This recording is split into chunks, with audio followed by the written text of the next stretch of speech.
देखो चमत्कार।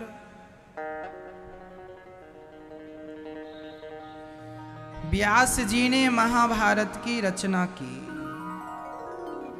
महाभारत विशाल ग्रंथ है।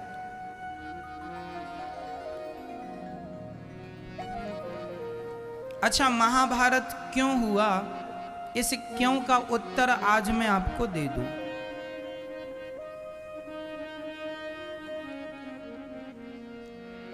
जो दुर्योधन था वह पांडवों से ईर्ष्या रखता था। द्वेष, ईर्ष्या, जिसे जलन कहते हैं, जलन।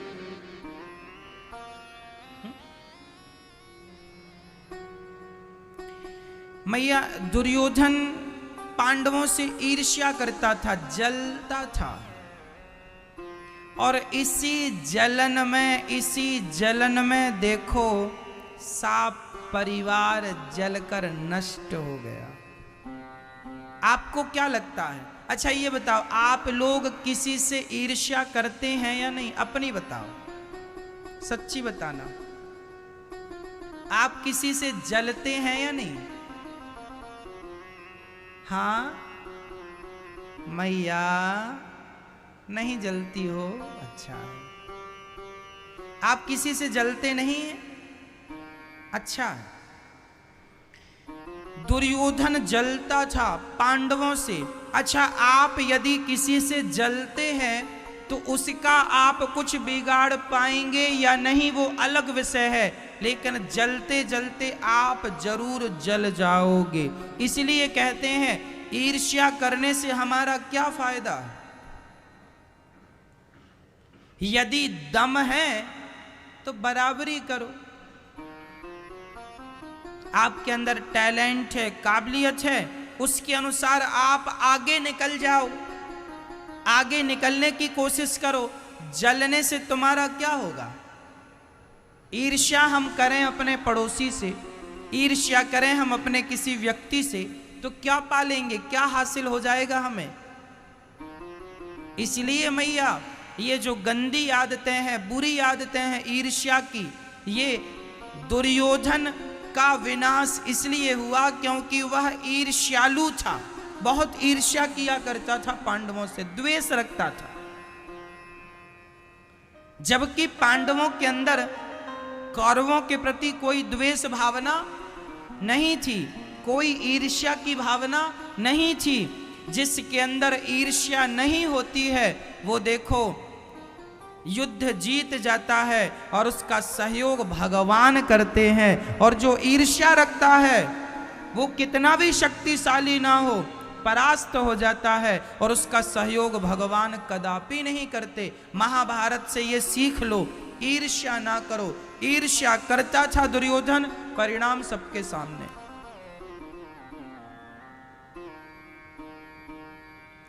अच्छा, दुर्योधन किससे ईर्ष्या करता था? पांडवों की संपत्ति से। मैया, हस्तिनापुर का असली राजा बनने का अधिकारी कौन था? एक्चुअली जो हस्तिनापुर की सिंहासन है,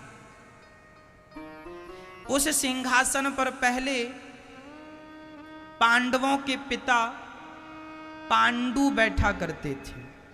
पांडु हस्तिनापुर के राजा थे। पांडु के बड़े भाई का नाम था धृतराष्ट्र।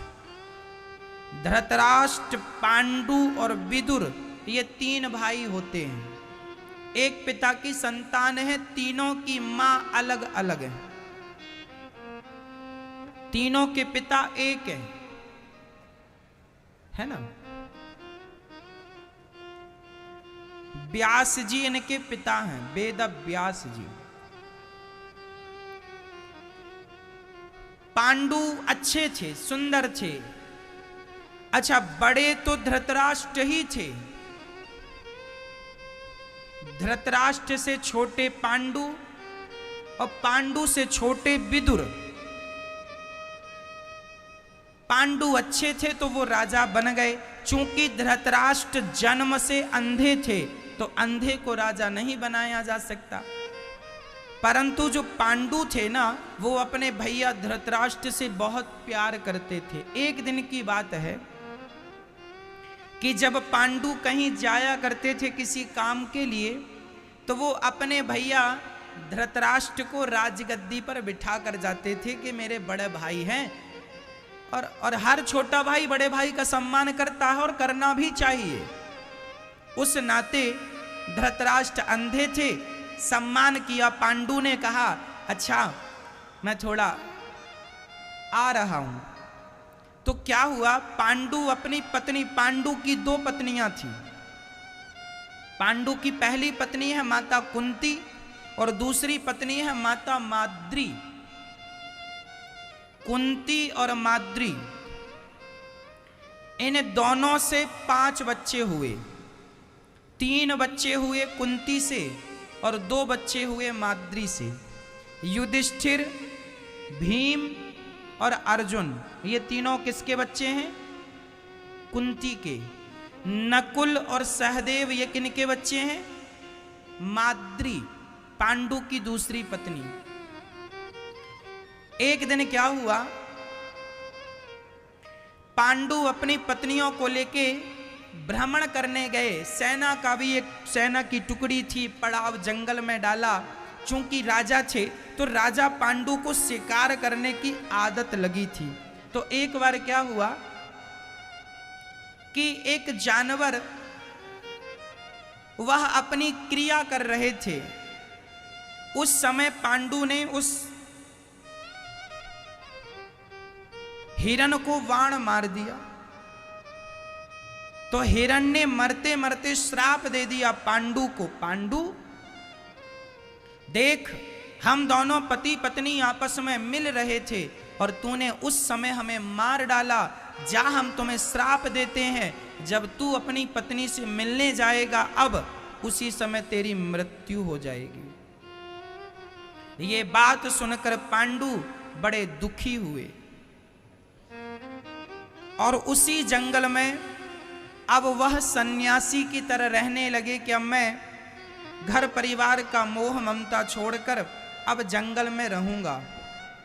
वो जंगल आए थे अपने भैया धृतराष्ट्र को बिठाकर गद्दी पर, और जंगल में उन्हें श्राप लग गया और वो जंगल में सन्यासियों की तरह रहने लगे। हिमालय की ये बात है, हिमालय के पास वो रहने लगे और वहीं आनंद से सन्यासियों की तरह भजन। एक दिन माद्री को उन्होंने देखा। माद्री को देखकर वो काम आसक्त हो गए, कामासक्त हो गए और माद्री की तरफ बढ़े और माद्री को उन्होंने स्पर्श किया काम भाव से। उसी क्षण उनकी मृत्यु श्राप के कारण हो गई। पांडु मर गए। पांडु के साथ उनकी पत्नी कुंती और माद्री दोनों सती होने चली। पर जब दोनों सती होने लगी तो प्रश्न ये खड़ा हुआ कि फिर इन बच्चों का कौन पालन करेगा। 5 बच्चे थे, 3 कुंती के 2 माद्री के। तो माद्री ने कहा कुंती से, बहन आप बच्चों का ध्यान रखना, मैं पति के, क्योंकि मेरे कारण पति गए हैं, मैं सती, वो पति के साथ जलकर सती हो गई। कुंती उस जंगल में अकेली अपने बच्चों के साथ दर दर की ठोकर खाती हुई, जब वह अपने हस्तिनापुर आई और वह अपने बड़े बेटे के लिए उसने मांग की कि भाई ये हमारा सिंहासन था हमारे पति का, मारे गए, वो किसी कारण नहीं रहे, तो अब सिंहासन का अधिकारी कौन? बड़ा बेटा बनेगा, जो बड़ा होगा वह। उस समय बड़े बेटे थे धर्मराज युधिष्ठिर, तो कह दिया कि युधिष्ठिर को राजा बनाओ। पर धृतराष्ट्र सिंहासन पर बैठे बैठे वह आसक्त हो गए। धन किसी को मिल जाए ना तो फिर वो छोड़ना नहीं चाहता। उस व्यक्ति की आसक्ति ही उसके विनाश का कारण बनती है। और परिणाम भी यही हुआ कि कुंती ने बहुत कहा पर सिंहासन ना देकर धृतराष्ट्र ने पांडवों को जहर देकर मारने की कोशिश किया। दुर्योधन ने भीम को जहर दे दिया था। लाक्षागृह में लाख का घर बना के उसमें बंद करके आग लगवा दी। किसने? धृतराष्ट्र और दुर्योधन ने। बाप बेटे की मिली भगत थी। ये मर जाए तो हमारा सिंहासन बना रहे।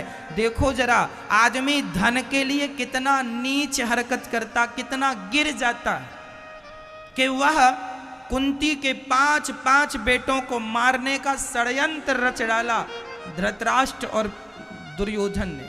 परंतु कुंती के रखवाले तो पग पग में भगवान हुआ करते थे। लाक्षागृह में जब आग लगी, उस आग से भी भगवान ने बचाया। कुछ भी नहीं लुटने दिया, कुछ भी बर्बाद नहीं होने दिया। उसके बाद प्रजा ने आवाज उठाई कि भाई पांडवों को कुछ तो चाहिए। तब धृतराष्ट्र ने राज्य का बंटवारा कर दिया। क्या बंटवारा हुआ? हस्तिनापुर का राजा बनेगा दुर्योधन, मेरे बाद मतलब धृतराष्ट्र के बाद।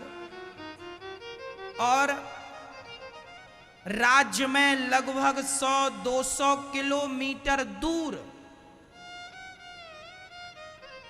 पांडवों को बंजर भूमि दे दी।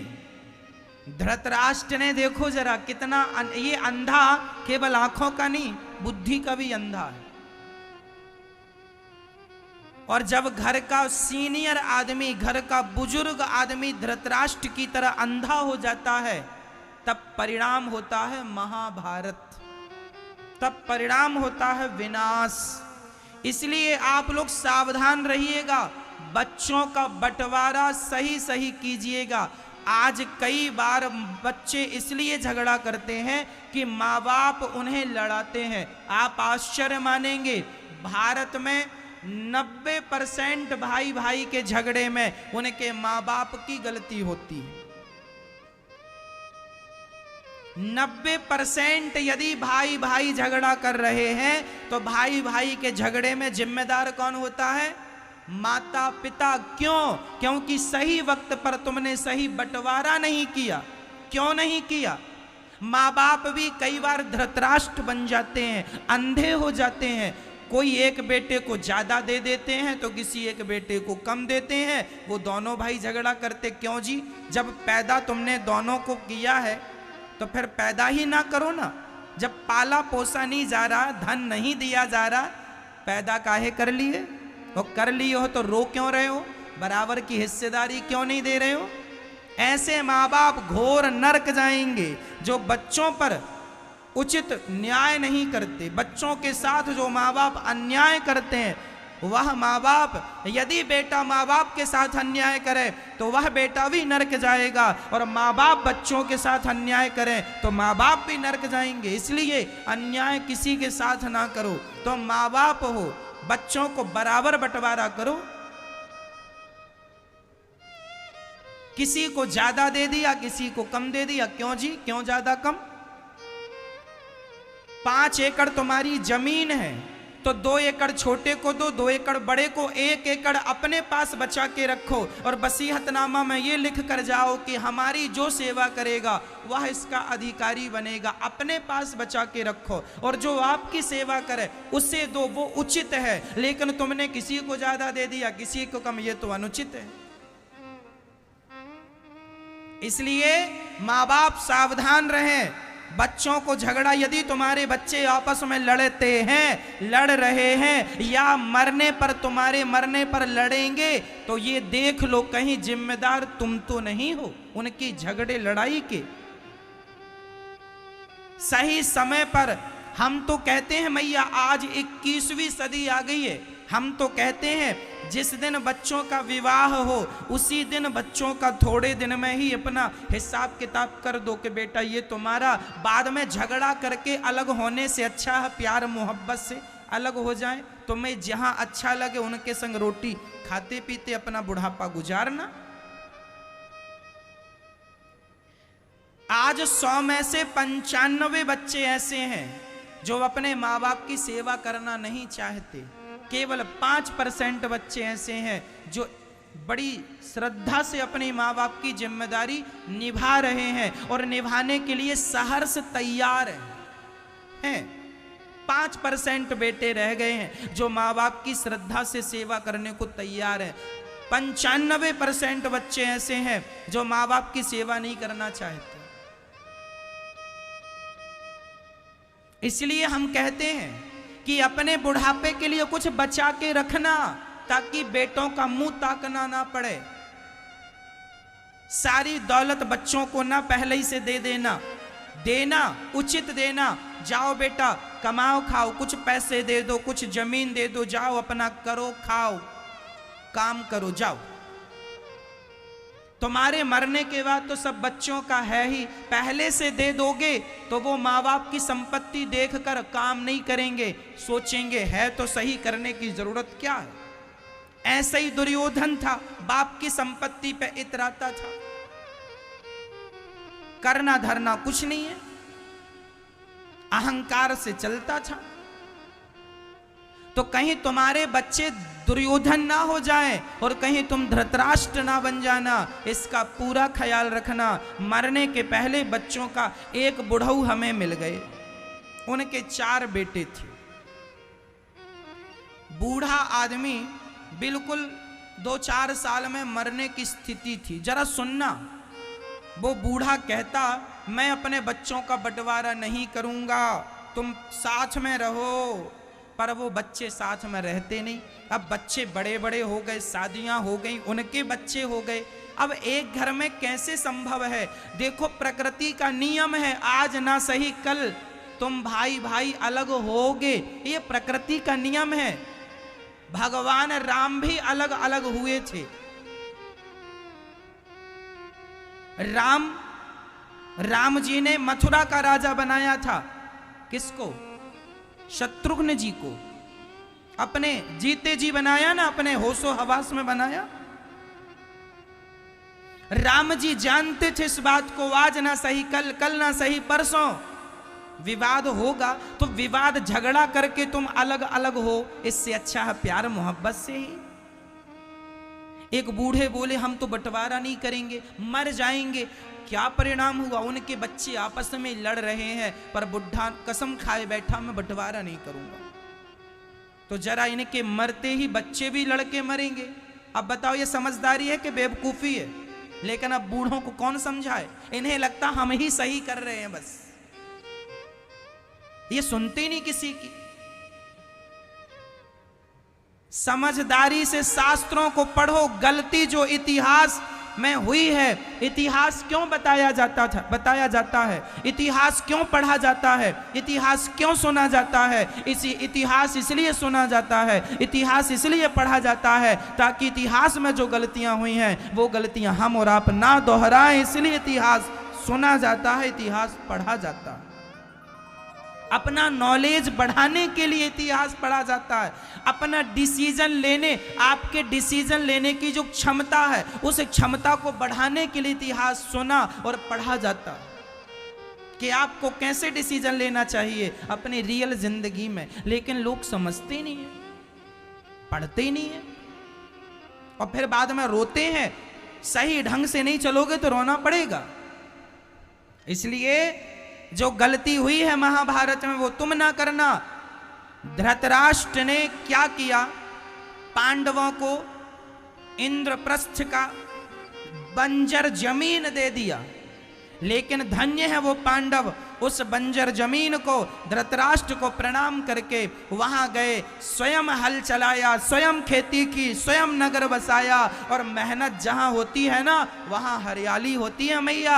आपका बाप आपको फूटी कौड़ी ना दे, पर फिर भी आपके अंदर योग्यता काबिलियत है तो आप बाप की संपत्ति के मोहताज नहीं है। आप खुद ज्यादा से ज्यादा संपत्ति बना लोगे अपने बल पर, यदि आप में योग्यता है तो। और योग्यता नहीं है तो बाप करोड़ों दे के चला जाए, तुम कुछ नहीं कर पाओगे क्योंकि तुम में योग्यता नहीं है। इसलिए बाप की संपत्ति पर भरोसा ना किया करो, अपने बल पर, अपनी मेहनत पर, अपने टैलेंट पर, अपने योग्यता पर भरोसा किया करो। खुद पर विश्वास, स्वयं खुद में कॉन्फिडेंस होना चाहिए, मैं कर सकता हूं। इसलिए बाप की संपत्ति ना मिले, मिले अलग विषय है। हम तो कहते हैं बाप की संपत्ति लेनी ही नहीं चाहिए, बाप दे अलग विषय है, पर आप क्यों लेते हैं? बाप से भी क्या मांगते हो? उत्तमम स्वाजितम वित्तम मध्यमम पितुरर्जितम। स्वावलंबी बनना है, खुद की संपत्ति कमाओ, खुद की संपत्ति कमाकर खुद की मेहनत की रोटियां खाओ, औरों को खिलाओ। अरे बाप के टुकड़ों पर क्या पलते हो? आज भारत में मैया 90% बेटे ऐसे हैं जो बाप के टुकड़ों पर पल रहे हैं। ये संपत्ति जो तुम्हारी है, जिसका तुम ऐशो आराम कर रहे हो, ये तुम्हारी बाप की है। मेरा सवाल तुमसे है, तुम्हारा क्या है? क्या बनाया तुमने? बाप की संपत्ति खा रहे हो, तुम्हारा क्या है? तुम्हारा तो शरीर में खून भी है, हाथ पांव भी हैं, अपने बल से तुमने क्या कमाया? यदि बाप की संपत्ति को तुमने बढ़ाया है तब तो अच्छे हो तुम, और केवल खाया है और उसी को खत्म किया है। क्या तुम्हारा अस्तित्व है? कौन हो तुम? बाप की संपत्ति खाने में भी तुम्हें शर्म नहीं आ रही है? कई बच्चे ऐसे होते हैं भारत में, माँ बाप की संपत्ति बेच बेच के खा जाते हैं और बाद में कंगाल हो जाते हैं, कटोरा लिए घूमते हैं। समय का और धन का दुरुपयोग करोगे, बहुत ज्यादा पश्चाताप करना पड़ेगा। इसलिए ना तो समय का दुरुपयोग कीजिए, ना तो धन का दुरुपयोग कीजिए। धन आवे तो अहंकारी ना बन जाना, धन आवे तो उल्टे सीधे खर्चे ना बढ़ा लेना, धन आवे तो जरा नम्र हो जाना और जरा खर्चों पर कंट्रोल करके 2 पैसे बचाना। वह बचा हुआ पैसा कल आपके काम आएगा। हमारे यहां कहावत है, विद्या कंठ की। विद्या कौन सी विद्या काम की है? जो कंठ पर है, जो याद है। विद्या कंठ की और रुपया पैसा गंठ का। गंठ का मतलब पास का, पास का। कौन सा पैसा काम आता है? जो हमारे पास में है।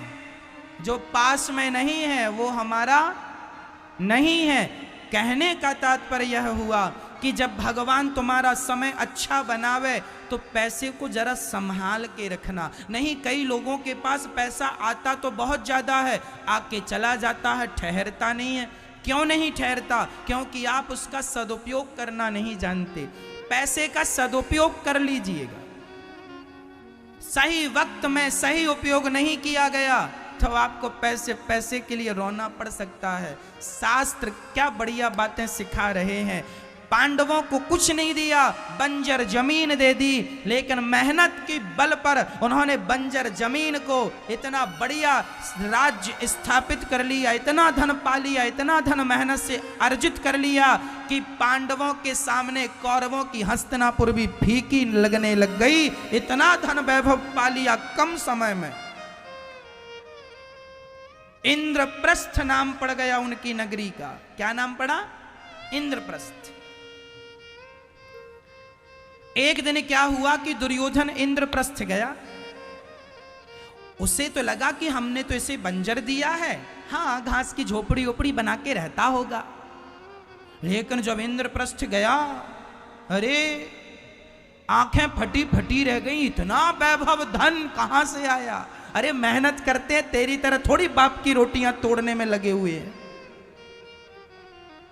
जो बेटा बाप की रोटियां तोड़ रहा है, ये तो अपनी संपत्ति को खत्म करेगा धीरे धीरे। बढ़ाने के तो इनके लक्षण नजर नहीं आ रहे हैं। कहो जी, ये दुर्योधन भी ऐसे ही था, बाप के टुकड़ों पे पलने वाला। आप लोग ऐसे ना बनना कि बाप के टुकड़ों पे पल रहे हो। कुछ अपना नाम, कुछ अपनी इज्जत, कुछ अपना करके दिखाना। ये मनुष्य का शरीर मिला है, कर लो, है ना।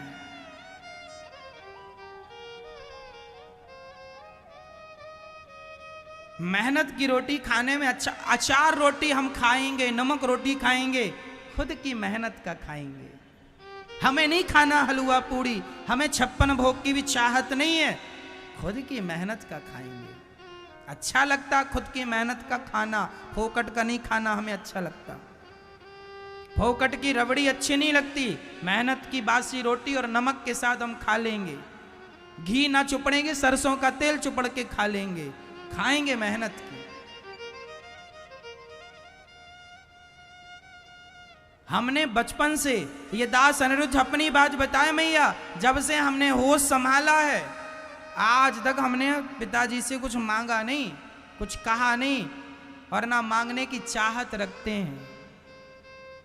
कभी जो भी स्वयं पढ़ाई से लेकर छोटे छोटे, जब से होश संभाला कह रहे हैं, लगभग 16-17 साल की आयु थी तब से लेकर हमने कभी ना मोबाइल का पैसा पिताजी से लिया, ना पैसे रिचार्ज के पैसे पिताजी से लिए, ना कपड़ों के पैसे पिताजी से लिए, ना किराया लिया, ना कुछ लिया, कुछ भी नहीं, कुछ नहीं। हम पिता की संपत्ति पे, पिता के टुकड़ों पे पलने वाला विचार कभी रखे ही नहीं। हमें लगा कि पिता के पास करोड़ों हो कोई फर्क नहीं पड़ता, हम नमक रोटी खुद की खाएंगे, वह सिद्धांत लेकर चले हैं, नहीं पलेंगे किसी के टुकड़ों पर, लेना ही नहीं है। पिता की संपत्ति जो है, पिताजी आप दान कर दो अपने हाथ से, हमें कोई फर्क नहीं पड़ता, आपने कमाया है, आपने बनाया है, दान कर दो, पुण्य मिलेगा तुम्हें, हमें देकर तुम्हें कोई पुण्य मिलने वाला नहीं है। आप अपनी औलाद को करोड़ दे जाइए, तुम्हें रत्ती भर पुण्य नहीं मिलेगा, पर वही किसी को भूखे को भोजन करा दो, वह पुण्य तुम्हें मिलेगा। किसी को दोगे तो पुण्य मिलेगा, बेटों को देने से कोई पुण्य नहीं मिलेगा। ना मैं लेता हूं और ना मैं लेने वालों के पक्ष में हूं, मैं पक्षधर उनका हूं जो खुद की मेहनत पर बिलीव करते हैं, खुद की मेहनत पर विश्वास करते हैं।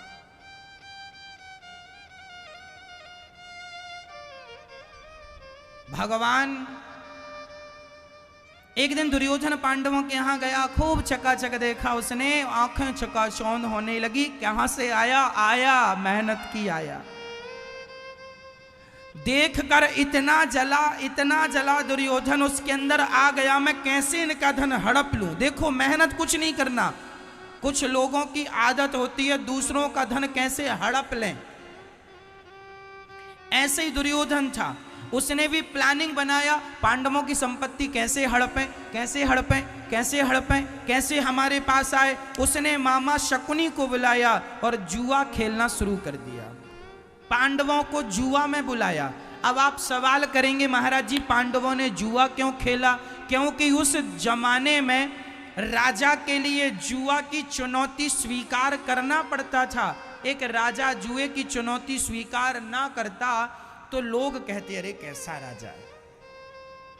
तो जुआ, अच्छा धर्मराज युधिष्ठिर जुआ खेलने के पक्ष में नहीं थे। धृतराष्ट्र ने कहा, देखो धृतराष्ट्र अंधा तो था पर बड़ा शातिर था। खोपड़ी कैसी थी? शातिर, शातिर दिमाग। अंधे धृतराष्ट्र ने पांडवों से, अच्छा पांडव धृतराष्ट्र की इज्जत करते थे क्योंकि वो संस्कारी थे ना, ये तो अनपढ़ थे, बिल्कुल पढ़े लिखे थे भी पर चरित्र में शिक्षा ना उतरे तो काहे की शिक्षा। आप बहुत विद्वान हैं, आप बहुत पढ़े लिखे हैं, पर आपको बात करने की भी तमीज नहीं है, तो आप काहे के पढ़े लिखे हैं। उसी तरह धृतराष्ट्र था, बहुत पढ़ा लिखा था, लेकिन बिल्कुल कोई हिसाब नहीं। देखो जरा क्या कह रहा, सुनना धृतराष्ट्र की मैं करामात सुनाऊं। धृतराष्ट्र जी ने कहा युधिष्ठिर से, बेटा युधिष्ठिर तुम तो बहुत अच्छे हो, ताऊ जी की आज्ञा कभी टालते नहीं हो। मेरी आज्ञा है कि जरा दुर्योधन कह रहा है कि तुम जुआ खेल लो एक बार, उनके साथ जरा पासा फेंकने वाला। देखो जरा कैसे फंसा रहा षड्यंत्र में, और पांडवों को जुआ में बिठा दिया। अब युधिष्ठिर जी मना इसलिए ना कर पाए क्योंकि ताऊ जी की इज्जत करते थे, ताऊ जी का सम्मान करते थे। पर आजकल का जमाना ऐसे ही, आप जिनका सम्मान करते हैं वो आपका गला ही पकड़ के मरोड़ देते हैं। इसलिए ज्यादा मीठे बनने की भी जरूरत नहीं है। हमारे यहाँ एक बात कही जाती है, जो ज्यादा मीठा होता है वो अपना नाश कराता है। देखो तो मीठे गन्ने को कोल्हू में पेरा जाता है, ज्यादा मीठे बनने की जरूरत नहीं है। नहीं तो आजकल आप जरा रिश्तेदारों की इज्जत करने लगो, वो सिर पे नाचने लग जाते हैं। आज जमाना ऐसे ही है, मैं आप किसी की जरा इज्जत कर लो, वो खोपड़ी में नाचता है। इज्जत कर लिए युधिष्ठिर जी ने कि मेरे ताऊ जी हैं। अब ताऊ जी कह रहा जुआ खेलो, अब खेलने लगे। हो खेला तो जुआ का नियम होता है, जो खेलता है वही पासे फेंकता है। लेकिन यहां देखो कितना गलत हुआ। जुआ खेल रहा था दुर्योधन, वो पासे फेंक रहे थे मामा शकुनी। पहला तो यही गलत था, क्योंकि नियम यही है, जो जुआ खेलेगा वही पासे फेंकेगा। लेकिन कपट युद्ध, कपट जुआ था, युद्ध जुए में कपट के सिवा कुछ नहीं था, अधर्म ही अधर्म था। और परिणाम क्या हुआ, उस जुए में कौरवों की जीत हो गई। पांडवों ने सारी संपत्ति दांव पर लगाई, केवल संपत्ति नहीं अपने आप को हार गए, अपनी पत्नी को दांव पर लगा दिया। और दुर्योधन भी इतना दुष्ट कि जब पांडव हार गए नाचने लगा। मैं तो पूरे इंद्रप्रस्थ का, देखो ईर्ष्या कितनी थी और लोभ कितना था, उसकी संपत्ति भी मुझे मिल जाए, मेहनत कुछ ना करनी पड़े, हड़प लूं हड़प लूं, हड़प लिया। और उस स्त्री को जिसको पांडव हार गए, जिनका नाम था द्रौपदी, उसे दुर्योधन ने बुलाया।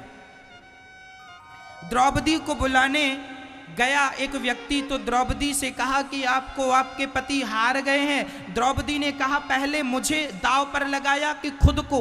बोले पहले खुद को हारे हैं युधिष्ठिर। तो द्रौपदी ने कहा जो खुद को हार चुका है, दास बन चुका है, वो दास एक महारानी को दांव पर कैसे लगाएगा? मैं तो युधिष्ठिर की पत्नी हूं, और युधिष्ठिर उस समय हार चुके हैं, वो दुर्योधन के दास हो चुके हैं। तो एक दास को क्या अधिकार है पत्नी को दांव पर लगाने का? ये बात द्रौपदी ने कही, पर कौन सुनता है ना? कौओं के बीच में हंस चला भी जाए। एक बार कौओं के, एक बार एक हंस एक हंसनी हिमालय में रहते थे। दोनों ने मन बनाया जरा चलो भ्रमण करके आवे। चले, हंस हंसनी दोनों बढ़िया उड़ रहे हैं मंद मंद आकाश में, दोनों चल रहे हैं। चलते चलते हंस हंसनी एक गांव से गुजरे, उन्हें लगा रात हो गई, आज जरा हम इसी गांव में विश्राम कर लें। हंस हंसनी उतर गए। उस गांव में कौआ कौआ रहते थे, बहुत सारे कौओं का गांव था। सारे कौओं ने टुकुर टुकुर हंसनी को देखा, ऐसे ऐसे। और सवेरा हुआ, हंस जाने लगा, तो कौओं ने कहा ए तुम जाओ, इसे मत ले जाओ हंसनी को। हंस बोला क्यों, ये तो हमारी पत्नी है। कौआ बोला तुम्हारी कब से हो गई, ये तो बरसों से हमारी पत्नी है। कौओं ने कह दिया कि ये हंसनी तो हमारी पत्नी है। हंस बोला भाई साहब इतना झूठ ना बोलो, ये हमारी पत्नी है। कौओं ने कहा ना, अब पंचायत लगी कौओं, अब उस गांव में पंचायत में पंच भी कौआ। पंच भी कौन? कौआ। अब कौओं का सीनियर कौआ बोला बताओ क्या मामला है। कौओं ने कहा महाराज ये हमारी पत्नी को ले जा रहे हैं। तो कौआ ने कहा, हंस ने कहा महाराज हमारी है। कौओं ने कहा हमारी है। तो न्यायकर्ता उस व्यक्ति ने कहा हंस से, तुम सिद्ध करो कि ये तुम्हारी पत्नी है। अब बताओ हंस कैसे सिद्ध करे? वो सिद्ध करे तो माने कौन? क्योंकि कौआ है। यदि इतने ही मानने वाले होते तो वो ये काहे कहते कि ये हमारी पत्नी है। कौओं की सभा में कौओं की चल रही है, हंस की सुनता कौन है। उसी तरह आज द्रौपदी जो हंस की हंसनी थी, लेकिन आज सारे कौए उसके कपड़े उतार रहे हैं, ये मेरी है, ये मेरी है। आज यही हुआ उस द्रौपदी के साथ। आज समाज में भी कुछ ऐसे ही होता है भक्तों। आज आपके घर में एक व्यक्ति सही भी है और 4 लोग गलत हैं, तो वो 4 लोग इकट्ठे होके तुम सही को भी वो गलत साबित कर देंगे, जैसे जैसे हंस को कौओं ने गलत साबित कर दिया। आज समाज में, गांव में, भैया घर में ऐसा होता है। जेठ जिठानी और सास ससुर ये चारों एक होकर के कई बार छोटे बच्चे को, छोटी बहू को सता देते हैं। तुम गलत कह रहे हो, भले वो सही कह रहे हो, भले वो हंस नहीं हो, लेकिन ये कौआ लोग मिलके, और स्वाभाविक है जहां ज्यादा लोग होंगे उसी तरफ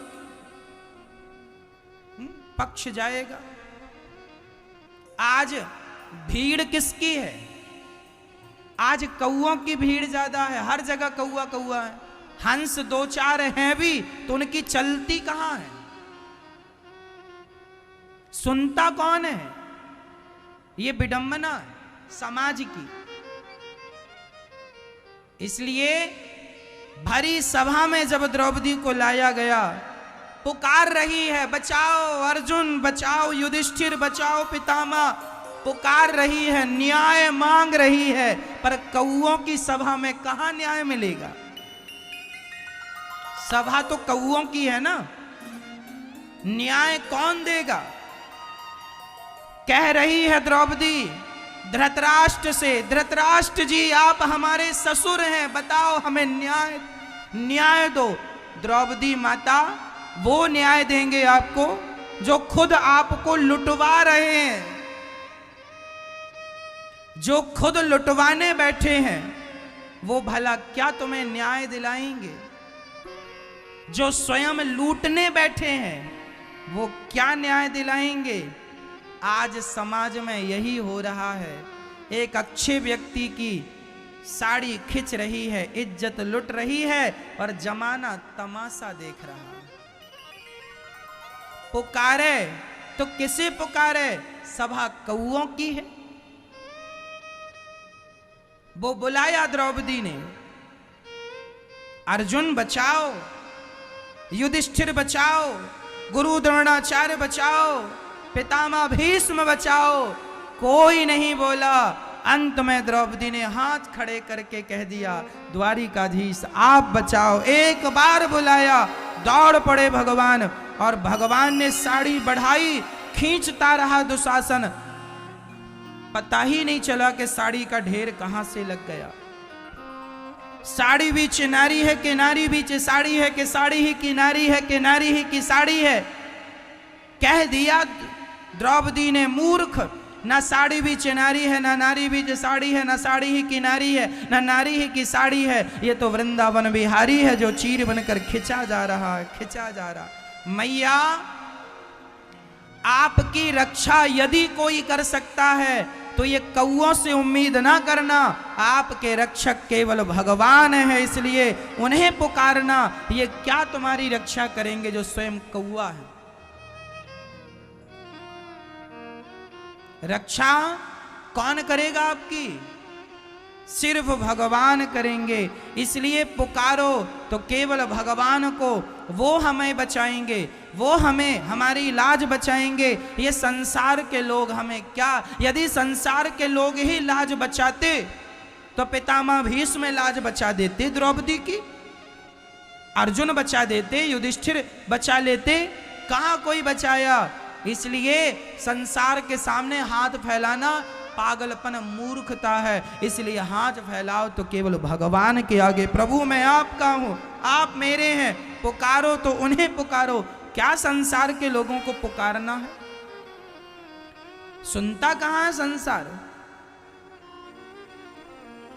आज बच्चे, बेटा, बहू और पोता, ये तीनों सब इकट्ठे होकर अपनी माँ को घर से, आज मुझे एक मैया गौरी गोपाल वृद्धाश्रम में जो वृद्ध माएँ रहती हैं उनमें से एक माँ, आज मैं चरण दबाने गया तो एक माँ ने मुझे बताया, बोले महाराज मेरे पोते ने बहुत मारा, पोते ने मार मार के निकाल दिया, और फोन लगा के भी बोल दिया। यहां आने के बाद मैया को फोन लगाया पोते ने, आ मत जाना दोबारा, यहां शकल न दिखाना। तो आज देखो कौआ हंस को सता रहे, कौआ हंस को सता रहे, खुद की औलाद आज मां को सता रही है, खुद का पोता दादी को सता रहा है। क्या करें साहब, कौओं की सभा लगी है, हंस की सुनता कौन है, मां की सुनता कौन है। मां तो बुढ़ी हो गई है, किससे कहे अपना दुखड़ा, किससे कहे, ना बहू सुनने, बहू भी आंख दिखाती है, बेटा तो भला होशियार पढ़ा लिखा, उसे तो समय नहीं है मां के चरण दबाने का। वो तो पत्नी के पांव धो धो के पिएगा, मां के थोड़ी पिएगा। स्त्री लंपट हो चुका है, अपनी मां की कोई खबर नहीं है।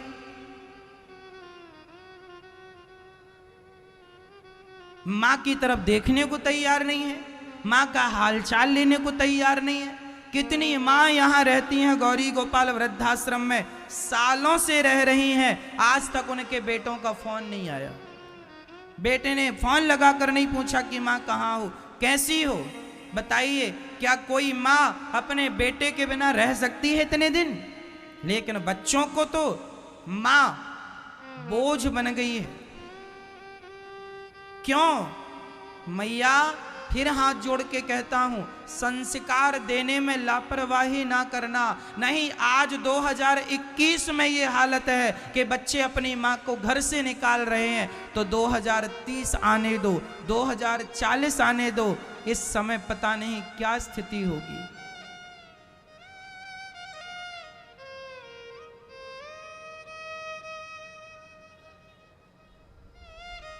माँ बाप, आज माताएं बड़ी दुखी हैं, और दुखी पड़ोसियों से नहीं है, खुद की औलाद, खुद की संतान से दुखी। आपसे हाथ जोड़कर कहता हूं, अपनी अपनी माँओं का, अपनी अपनी सासू माँ का ख्याल रखा करो। वो भी इंसान है, उन्हें भी प्यार की जरूरत है, रोटी की जरूरत है, पानी की जरूरत है, दवाई की जरूरत है, अपनों की जरूरत है। छोड़ दोगे कहां जाएगी वो मां, कहां जाएगी दर दर की ठोकर खाते हुए? और फिर तुम्हें इसका हिसाब वहां नहीं देना पड़ेगा ईश्वर के घर।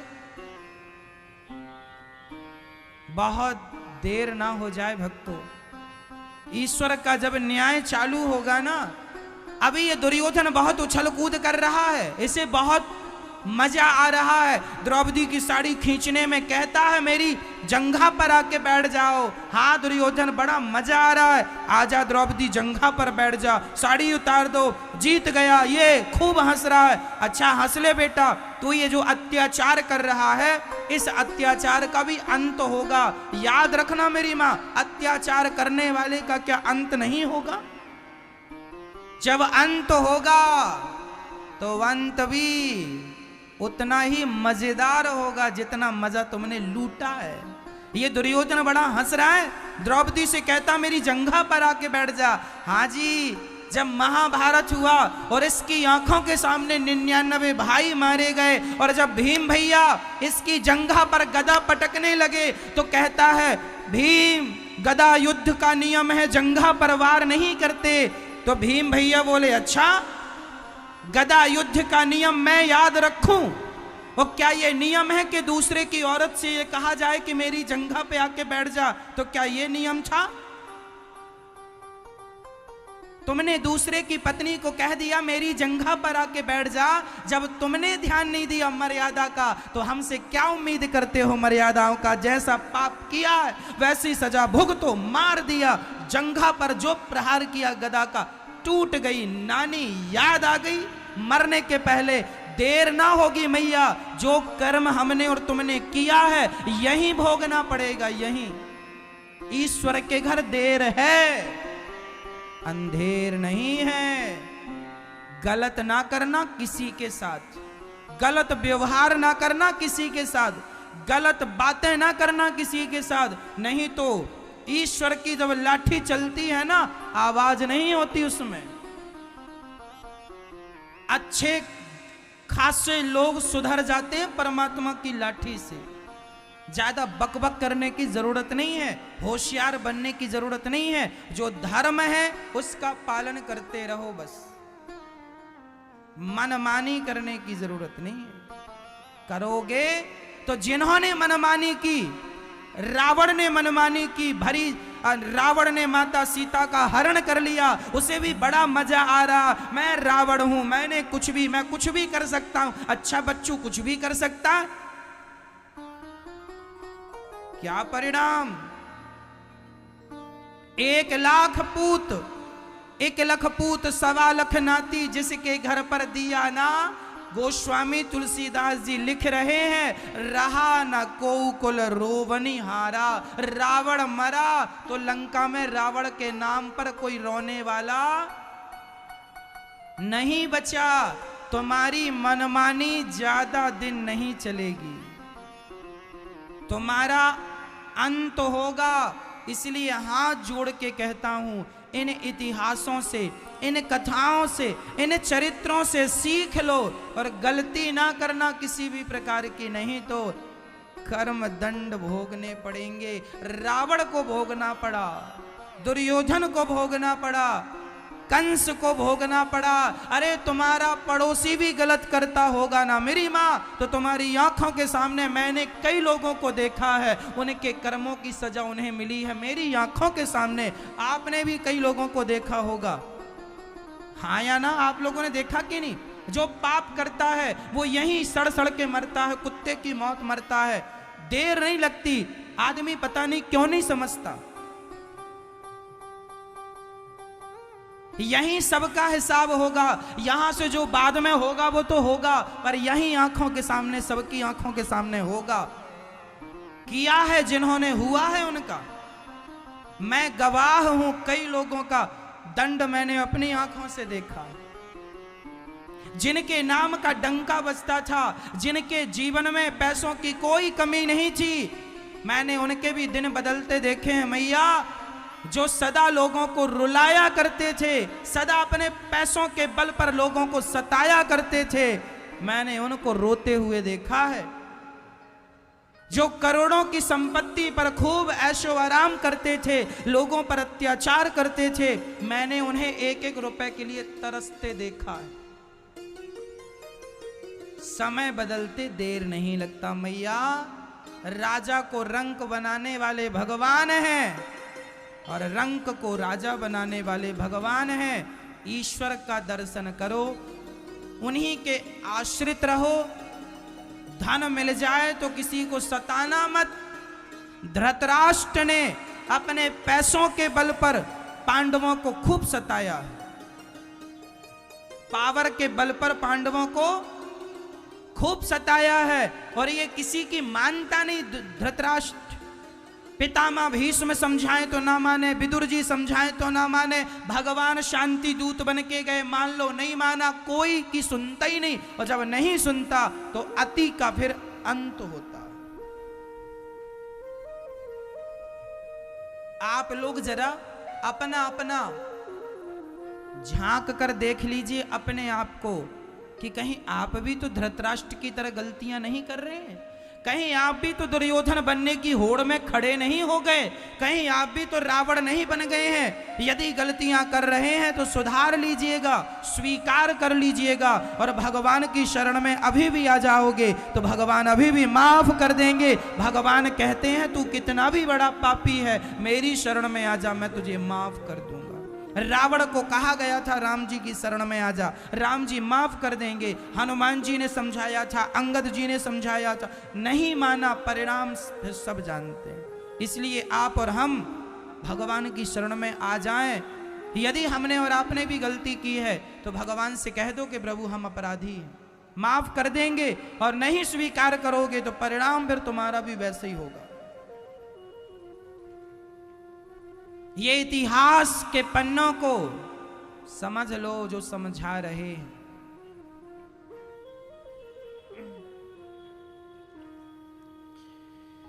द्रौपदी जब पांचों पांडवों को मारने के लिए अश्वत्थामा चल पड़े, देखो जरा, दुर्योधन मर रहा था लेकिन मरते मरते भी सोच रहा पांडव कैसे मरे। चल पड़ा पांडवों को मारने, अश्वत्थामा चल पड़े। पांचों पांडवों की रक्षा भगवान कर रहे थे। द्रौपदी के 5 बच्चों को पांडव समझकर अश्वत्थामा ने मार डाला और 5 का सिर ले जाकर दे दिया। दुर्योधन ने देखा ये पांडव नहीं, पांडव पुत्र हैं। उसी समय दुर्योधन की मृत्यु हो गई। दुर्योधन को वरदान था कि पहले वो प्रसन्न होगा और फिर दुखी होगा, उसी समय उसकी मृत्यु होगी। रावण को वरदान था, रावण के 10 मुख थे। रावण जब 10 मुखों से एक साथ बोलेगा, रावण जब 10 मुखों से एक साथ बोलेगा तब रावण मरेगा। आपको पता है रावण 10 मुख से केवल एक बार बोला है अपनी पूरी जिंदगी में। कब बोला है?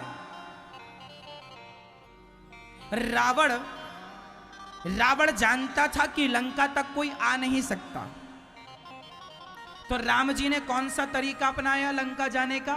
सेतु बनवाया। जब राम जी ने राम सेतु बनवाया और राम सेतु जब बनके तैयार हो गया, रावण ने सपने में भी नहीं सोचा था कि कोई सेतु बनवा सकता है समुद्र पर। जब रावण को सूचना मिली कि महाराज वो राम जी तो पूरा सेतु बना गए, तब रावण बोला क्या?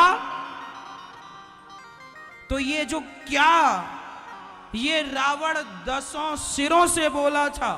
आश्चर्यचकित हो गया। क्या रावण बोला? क्या सेतु बन गया? रावण आश्चर्य में डूब गया कि आज तक कोई सेतु नहीं बना सका लंका तक पहुंचने के लिए समुद्र पर बिना खंबे का। तब उसके 10 मुंह से आवाज निकली और बस उसके विनाश का समय नजदीक आ गया। ऐसे ही दुर्योधन को भी वरदान था कि तू हंसेगा और बाद में रोएगा तब जाके मरेगा। पहले इसलिए हंसा कि पांडव मर गए। ध्यान से देखा, वो पांडवों के सिर नहीं, पांडव पुत्रों के सिर काट के लाया है अश्वत्थामा। द्रौपदी के सामने अश्वत्थामा को अर्जुन ने खड़ा किया। अर्जुन पर ब्रह्मास्त्र चलाया। अर्जुन भगवान की शरण में आए। कृष्ण कृष्ण महाबाहो भक्तानां अभयंकरा त्वमेको दह्यमानानां मपवर्गोऽसि संस्रते।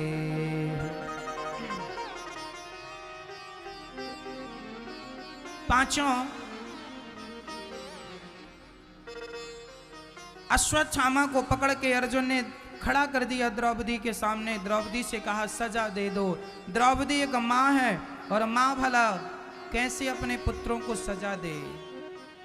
द्रौपदी के लिए तो हर बच्चा पुत्र ही है। अश्वत्थामा गुरु पुत्र है, इसलिए कह दिया इसे छोड़ दो, इसे मार देना समस्या का समाधान नहीं है। बच्चे कितनी भी गलती करें मैया, पर माँ का दिल तो बड़ा कोमल है, वह तो माफ कर देती है। अच्छी है ना माँ? माँ बहुत अच्छी है। इसी अच्छाई का फायदा, उस माँ की सरलता का फायदा बच्चे उठा लेते हैं और सेवा भी करने से मुकर जाते हैं। एक बेटे ने तो अपनी माँ से कह दिया तुम मेरी माँ ही नहीं हो। यहाँ गौरी गोपाल वृद्धाश्रम में एक माँ रहती हैं, उनके बेटे ने कह दिया तुम तो हमारी माँ ही नहीं हो। देखो जरा, माँ का दूध पी लिया, पढ़ लिख के बड़ा हो गया, जब सेवा करने का नंबर आया तो बोला तुम तो हमारी माँ ही नहीं हो। देखो बच्चे इतने होशियार हो गए हैं, ये पढ़ लिख गए हैं, बड़ी बड़ी डिग्रियां इनके पास, अपनी माँ को कहते तुम तो माँ ही नहीं हो हमारी।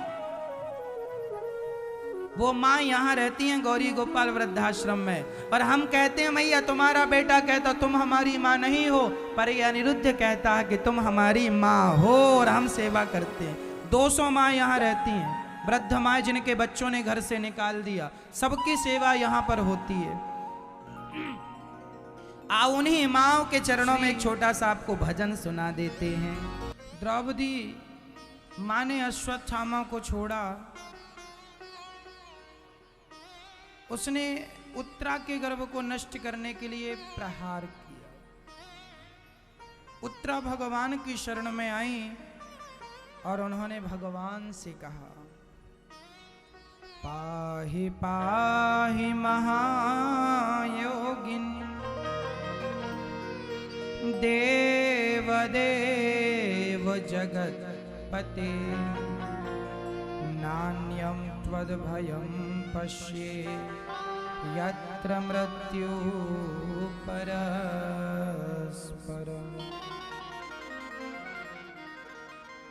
हे प्रभु मेरी रक्षा करो, हे नाथ मेरी रक्षा करो। जब ऐसा कहा, उत्तरा ने, भगवान ने उत्तरा के गर्भ में प्रवेश करके उत्तरा के गर्भ की रक्षा की। उसके बाद कुंती बुआ ने भगवान की स्तुति की, है प्रभु कृष्णाय वासुदेवाय देवकी नंदनाय च नंद गोप कुमाराय गोविंदाय नमो नमः। हे प्रभु आपकी जय हो, मैं आपसे कुछ मांगना चाहती हूँ। भगवान ने कहा, बुआ जी मांगो। विपदा सन्तु नः शश्वत् तत्र तत्र जगद्गुरो। हे जगत गुरु, हे श्याम सुंदर, आज मैं आपसे चाहती हूं कि आप मुझे दुख दे दीजिए, विपत्ति दे दीजिए। श्याम सुंदर ने कहा, मां जब से होश संभाला है सो आपने दुख ही दुख पाया, आज फिर दुख की कामना। कुंती बुआ ने कहा, श्याम सुंदर जब जब सुख आया तब तब आप बहुत दूर चले गए, और जब जब दुख आया तब तब आप मेरे से बहुत करीब आ गए। ऐसे सुख का मैं क्या करूंगी जिस सुख में मेरे श्याम सुंदर दूर हो जाएं। ऐसे सुख पर पत्थर पड़े जो कृष्ण हृदय से जाए, बलिहारी वा दुख की जो पल पल नाम जपाए। हम क्या करेंगे सुख का, अच्छा है वो दुख कम से कम आपको याद तो कराता है। कुंती बुआ ने भगवान से सुख नहीं दुख मांगे। क्यों दुख मांगे? आपको क्या चाहिए? भगवान से यही कहो, प्रभु आप सुख दो या दुख दो, हम तो आपके हैं। हर हाल में मैं भगवान को भूलूं नहीं, यही वरदान चाहिए। सुख भी मुझे प्यारे हैं, दुख भी मुझे प्यारे हैं, छोड़ूं मैं किसे भगवन, दोनों ही तुम्हारे हैं। सुख मैं तेरा शुक्र करूं, दुख मैं फरियाद करूं, जिस हाल में तू रखे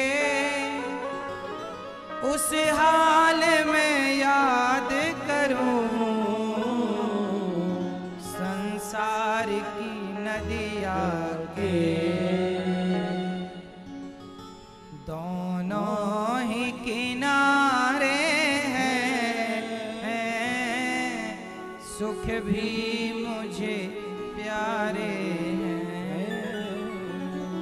दुख भी मुझे प्यारे हैं। हम जैसे, आप जैसे रखेंगे वैसे हमें सुख भी और दुख भी। एक बार एक जगह भागवत जी हो रही थी, प्रसाद में ककड़ी का भोग लगा, सबको भगवान का प्रसाद, ककड़ी का प्रसाद मिला। एक सज्जन लेकर ककड़ी जा रहे थे, एक बार खाया, देखा बहुत कड़वी थी वो ककड़ी, थू थू करते हुए सारी ककड़ी फेंक दी। पीछे एक भक्त उसी कथा से वो उठकर जा रहा, वो भी ककड़ी प्रसाद लेकर जा रहा। उसने देखा कि प्रसाद को किसी ने फेंक दिया, तो उसने उठाया और धोकर खाना शुरू किया। तो जिसने फेंका उसने कहा, भाई ये कड़वी है, इसे क्यों खाता है? उसने कहा कि 6 दिन तक हमें मीठा मीठा प्रसाद मिला, तब तो आपने फेंका नहीं, और एक दिन कड़वा प्रसाद मिल गया सो फेंक दिया। अरे मीठा भी उसी का प्रसाद था, कड़वा भी उसी का प्रसाद है। यदि 6 दिन मीठा खा सकते हैं तो एक दिन कड़वा क्यों नहीं?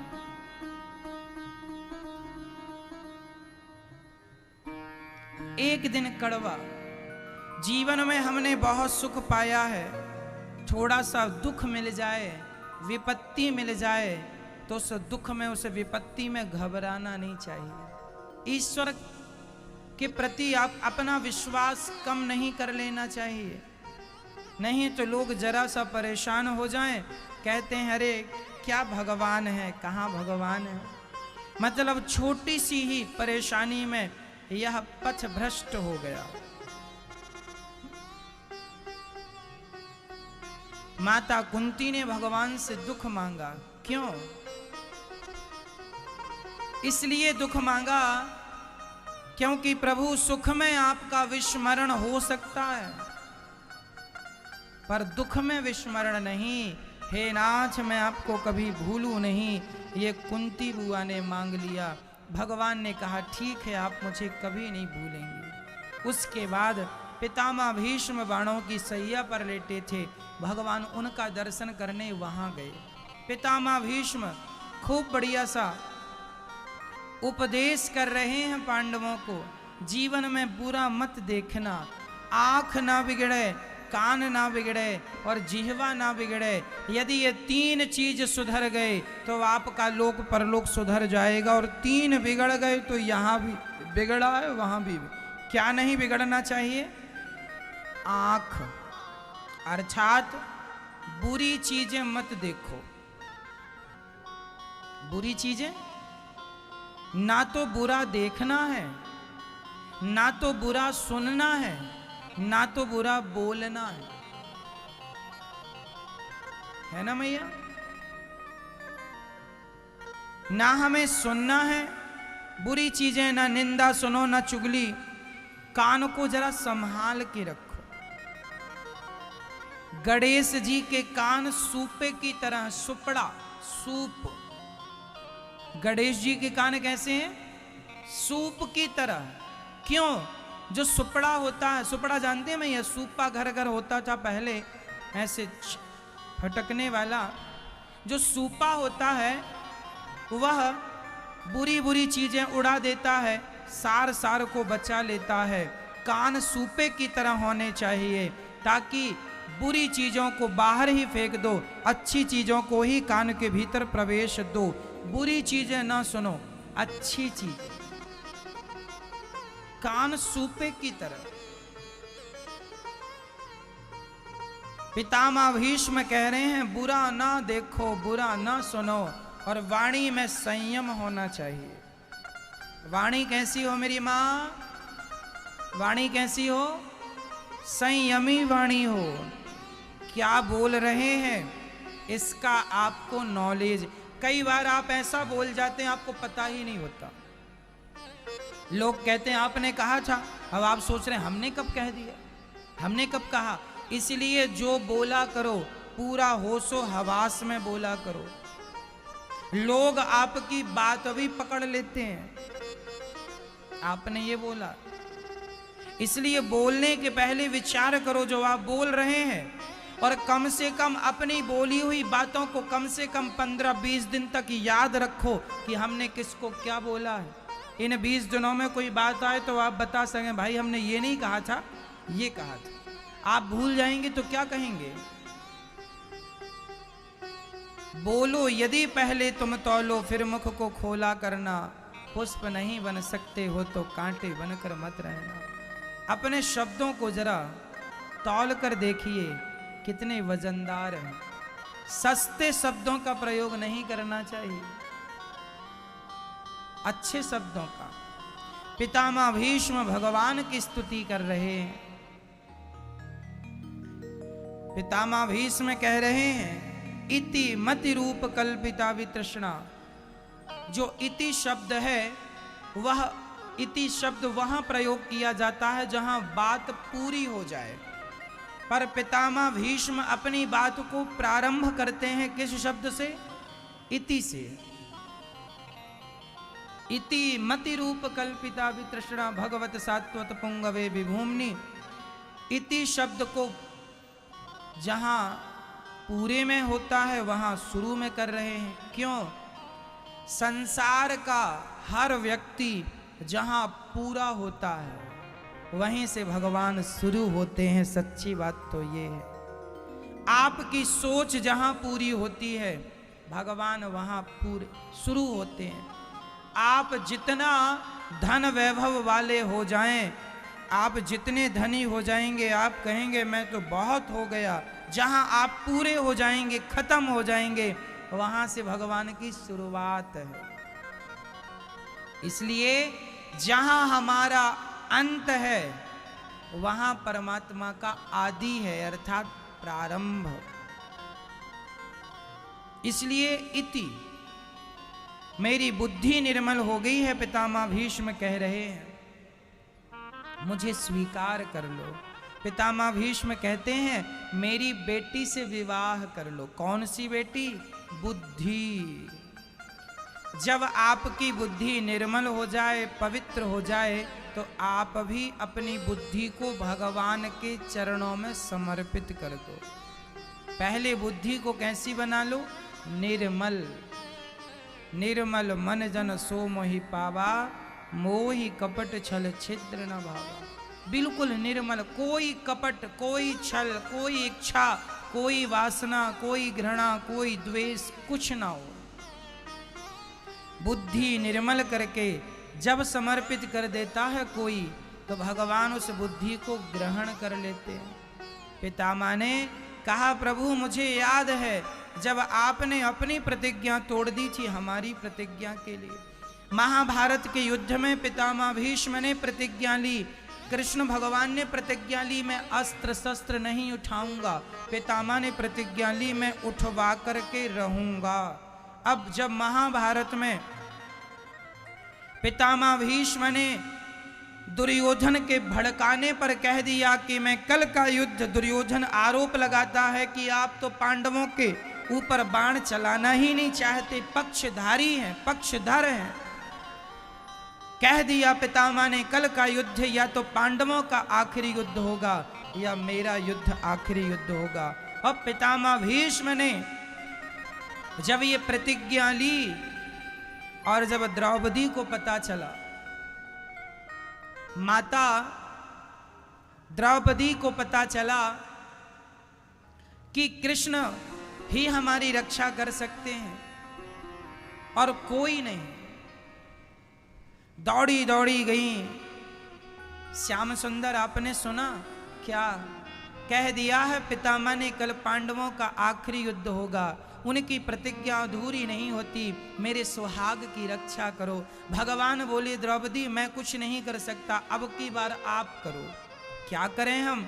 चलो हमारे साथ। लंबा सा घूंघट डालकर पितामह के पास ले जाकर खड़ा कर दिए। पितामह को लगा दुर्योधन की पत्नी है, आशीर्वाद दे दिया पितामह ने, सौभाग्यवती भव। और पितामह का वरदान भला टले कैसे? द्रौपदी ने घूंघट उठाया, पितामह कल के युद्ध में मेरे पतियों को मारने की प्रतिज्ञा कर रहे हो और आज मुझे सौभाग्यवती का वरदान दे रहे हो। अब आप ही बताओ कि आपकी दोनों बातों में कौन सी बात सत्य होगी। पितामह समझ गए, द्रौपदी यहाँ तू नहीं आई, तुझे लाया गया। बाहर निकल कर देखे तो श्याम सुंदर खड़े थे, द्रौपदी की चरण पादुका छाती से लगाकर, कि कोई देख ना ले कि द्रौपदी पितामह से मिलने आई है। भगवान से कहा, आपने द्रौपदी की चरण पादुका छाती से क्यों लगा रखी हैं? भगवान बोले, पितामह भक्त की रक्षा के लिए उसकी चरण पादुका छाती से क्या, माथे से लगाना पड़े तो मैं माथे से लगाऊं। मेरे भक्तों की रक्षा अब आपके हाथ है। पितामह ने कहा, जिनके रक्षक आप हैं उन्हें ये पितामह क्या मारेगा? कल मेरा आखिरी युद्ध, और अर्जुन पर जो बाणों की बरसात की, रथ का पहिया उठाकर भगवान दौड़े। पितामह अर्जुन पर तुमने एक भी बाण छोड़े तो मैं छोड़ूंगा नहीं। पितामह ने धनुष बाण छोड़ दिए, मतलब नीचे कर लिए हाथ, कि प्रभु धन्य है आपने मेरी प्रतिज्ञा को तोड़ने, आप मेरी प्रतिज्ञा को रखने के लिए आपने अपनी प्रतिज्ञा तोड़ दी। मानो भगवान ये भी कहते हैं कि पितामह आपने अपनी प्रतिज्ञा पहले तोड़ दी होती तो आज महाभारत युद्ध ही ना होता। पितामह ने प्रतिज्ञा ली थी कि इस सिंहासन पर, हस्तिनापुर की सिंहासन पर जो बैठेगा मैं उसकी रक्षा करूंगा, ये प्रतिज्ञा थी। मतलब गलत आदमी बैठेगा तो आप उसका भी सपोर्ट करोगे। बैठा तो था धृतराष्ट्र गलत, आपने ये प्रतिज्ञा ली थी तो तोड़ देनी थी ना। भगवान कहते हैं कि सत्य के लिए, धर्म के लिए अपनी प्रतिज्ञाओं को तोड़नी पड़े तो तोड़ देना चाहिए। नहीं तोड़ोगे, पितामह ने प्रतिज्ञा नहीं तोड़ी तो महाभारत हो गया। यदि मार दिया होता पितामह भीष्म ने, यदि दुर्योधन को एक थप्पड़ दिया होता, अरे एक दुर्योधन को मार देते तो लाखों लोगों का संहार ना होता, महाभारत ना होता। लेकिन पितामह उल्टा बात कर रहे हैं, जो बैठेगा यहां मैं उसकी रक्षा करूंगा। मतलब आप जैसा पावरफुल व्यक्ति, ताकतवर व्यक्ति ऐसे गलत व्यक्ति की हिफाजत करे जो पराई स्त्री के कपड़े उतार रहा हो, साड़ी खींच रहा हो, ऐसे लोगों की रक्षा पितामह करेंगे तो फिर ऐसे लोगों को दंड देगा कौन? कौन दंड देगा? इसलिए भगवान ने अपनी प्रतिज्ञा तोड़कर पितामह को सावधान किया। आपने सही वक्त में अपनी प्रतिज्ञा तोड़ दी होती तो देखो ये महाभारत ना होता। इसलिए अपनी प्रतिज्ञा भगवान ने तोड़ दी और समाज को संदेश दिया कि आपको भी अपनी प्रतिज्ञा तोड़नी पड़े, समाज की रक्षा के लिए, देश की रक्षा के लिए तोड़ देना। भगवान ने भक्त की रक्षा के लिए तोड़ दिए। और पितामह वाणों की सैया पर आज उनका भगवान का दर्शन करते करते परम धाम गमन हुआ, परम धाम को गए। उनका अंतिम क्रिया, अंतिम संस्कार पांडव